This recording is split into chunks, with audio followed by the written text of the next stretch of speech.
The Christmas story tells us about the three wise men, also known as the Magi. These mysterious figures have fascinated people for centuries. They embarked on a long journey from the east, guided by a bright star in the sky, to see the newborn baby Jesus. Their journey was filled with challenges and wonders. These wise men, or Magi, were scholars and astrologers. They studied the stars and ancient prophecies, which led them to Bethlehem.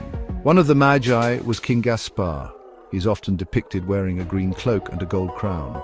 King Gaspar brought the precious gift of frankincense, a fragrant resin used in religious ceremonies.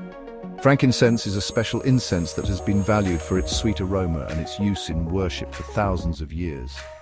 This gift symbolizes Jesus' divine nature, acknowledging him as God incarnate. Despite their significance, we do not know much about the Magi. Their origins and identities remain shrouded in mystery. The exact lands they came from are unknown, adding to the intrigue and allure of their story. Over the centuries, many have searched for clues about the Magi, delving into historical texts and ancient records to uncover more about these enigmatic travelers.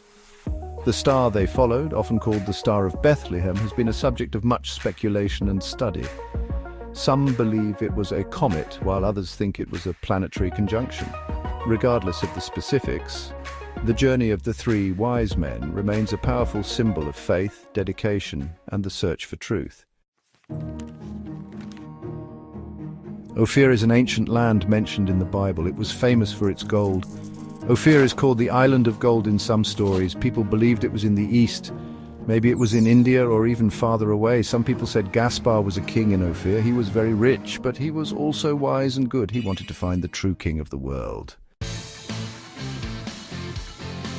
Old books sometimes mention a place called 𝙺𝙸𝚽𝚛𝚖. This means Golden Peninsula in Latin. Some people think 𝙺𝙸𝚽𝚛𝚖 and Ophir were the same place. This Golden Peninsula might be the Malay Peninsula. It is in Southeast Asia. The Malay Peninsula was known for its gold in ancient times.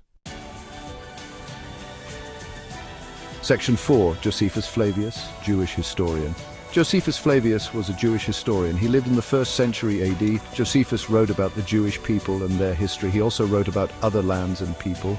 Josephus mentioned the Golden Chersonesus. He said it was an island with lots of gold. This connects his writing to the mystery of Ophir. Could Josephus have known something about Gaspar's home? Section 5. Mappa Mundi World in the Middle Ages. In the Middle Ages, people made maps called Mappa Mundi. These maps were not just geographical tools, but also reflections of the medieval world view. They combined real places with mythological and religious elements, creating a unique blend of fact and fiction. These maps showed the world as they understood it. The geographical features were often exaggerated or distorted, and the maps included places from religious texts and legends. For example, Jerusalem was often placed at the center of the world, symbolizing its spiritual importance. One famous Mappa Mundi is by Andreas Walsperger.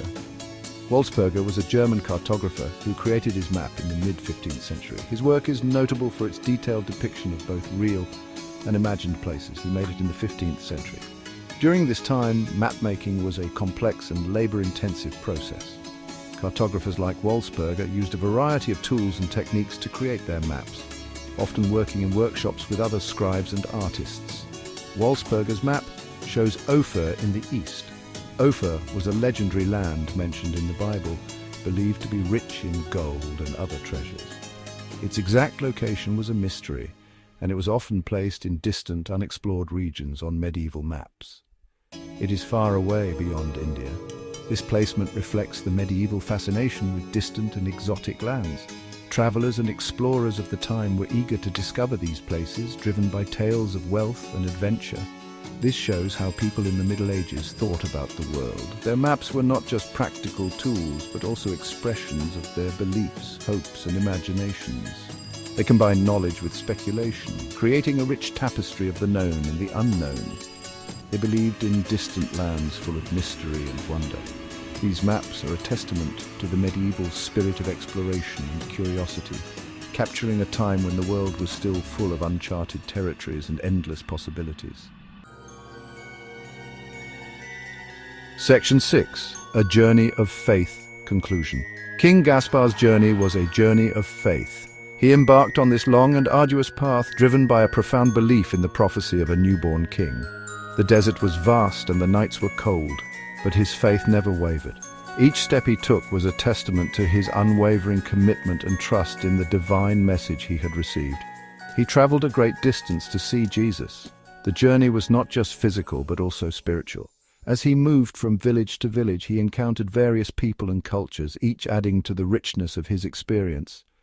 His purpose was clear and his heart was set on witnessing the miracle of the Christ child. He brought a gift fit for a king. Frankincense, a precious and fragrant resin, symbolized his reverence and recognition of Jesus' divine nature. This gift was not just a material offering, but a symbol of his deep respect and acknowledgement of the significance of the birth of Jesus. We may never know where Ophir was. The mystery of its location adds to the allure and wonder of Gaspard's journey. It reminds us that some aspects of history remain shrouded in mystery, and that's part of what makes these stories so captivating. The unknown elements invite us to imagine and explore the possibilities. But Gaspard's story reminds us that Christmas is about more than just presents. It's a time for reflection and gratitude.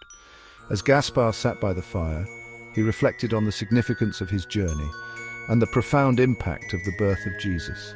His smile at the nativity scene captured the essence of Christmas, a celebration of love, hope, and faith. It is about the coming of Jesus. The nativity scene with Mary and Joseph by the manger symbolizes the humble beginnings of a momentous event. The birth of Jesus brought a message of peace and salvation to the world. This scene is a reminder of the true meaning of Christmas and the joy it brings to our hearts. It is a time for faith and hope. Families gather around Christmas trees and communities come together to light candles in churches, symbolizing the light of hope that Jesus brought into the world. These traditions are a testament to the enduring spirit of Christmas and the faith that unites us all. It is a time to remember the journey of the wise men and their gifts to the world. Their journey was one of faith, hope, and devotion. As they knelt before baby Jesus, they offered not just their gifts, but their hearts. This act of giving is a powerful reminder of the true spirit of Christmas, a time to give, to love, and to believe.